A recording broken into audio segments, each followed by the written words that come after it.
চাল একবার একটু কম, চাল ডালও 1 কাপের একটু কম। এই চাল আর ডালটা ভিজিয়ে দেব।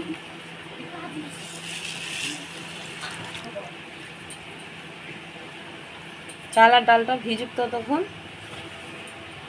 এই দেখুন, এই যে থানকুনি পাতা, এই থানকুনি পাতা বেটে বাছা আছে, পাতাটা ভালো করে বেছে নিয়েছি।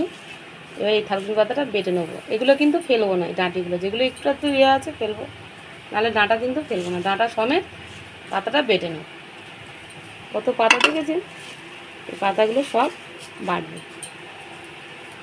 এই দেখুন বন্ধুরা, থানকুনি পাতাটা বেটে নিয়ে চলে এসেছি।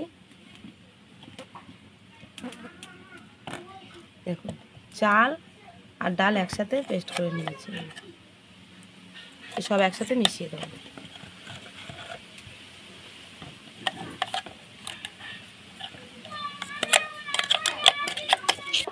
একটু কালো জিরে দিয়ে দেবো, লবণ, হলুদ 1/2 চামচ, লঙ্কার গুঁড়ো 1/2 চামচ, আর একটু দেবো, ঝাল ঝাল খেতে ভালো লাগে, অল্প একটু দিয়েছি, 1/2 চামচের একটু। ব্যাটারটা খুব পাতলা, তাই একটু ময়দা দিয়ে দেবো। যদি আপনারা শুকনোভাবে বাটেন তাহলে ময়দাটা দিতে হবে না, ডাল চালেই হয়ে যাবে। আমি 3 চামচ ময়দা দিলাম, আগে দেখে নেব।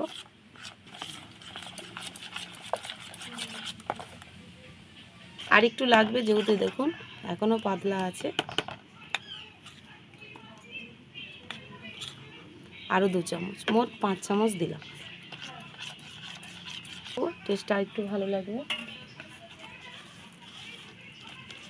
অনেকটা ময়দা দিয়েছি, তার কারণে মনে হচ্ছে একটু লবণ কম হবে, আমি একটু লবণ দিয়ে দিচ্ছি। এই যে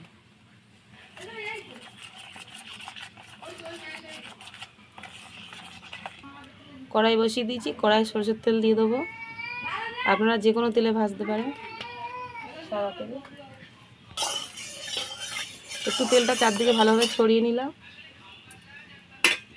এবার হাত দিয়েই দিয়ে দেবো, ছোটো ছোটো করে নেব, এইভাবে দেব।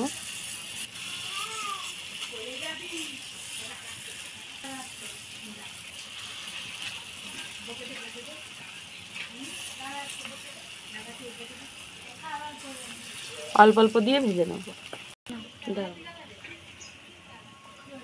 এক পিঠটা হয়ে গেছে, আর এক পিঠটা উল্টে দেবো। এই থানকুনি পাতার বড়া খাওয়া, বড়া বাটা বা যেভাবে ঝোল করেও খাওয়া যায় মাছের সঙ্গে, খুব ভালো লাগে বা খুব উপকারী।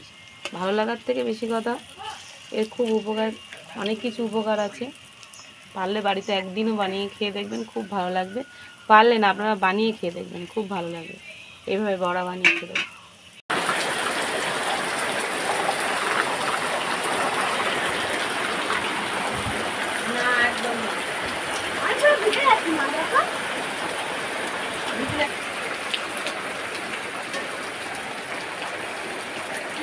ওইটা ভিজে গেছে, দেখ দেখ দেখ, ভিজি বলে ভিজে গেছে, দেখ।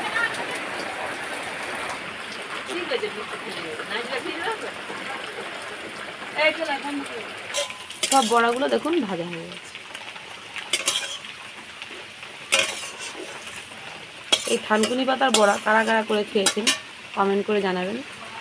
এই দেখুন থানকুনি পাতার বড়াটা কত সুন্দর হয়েছে।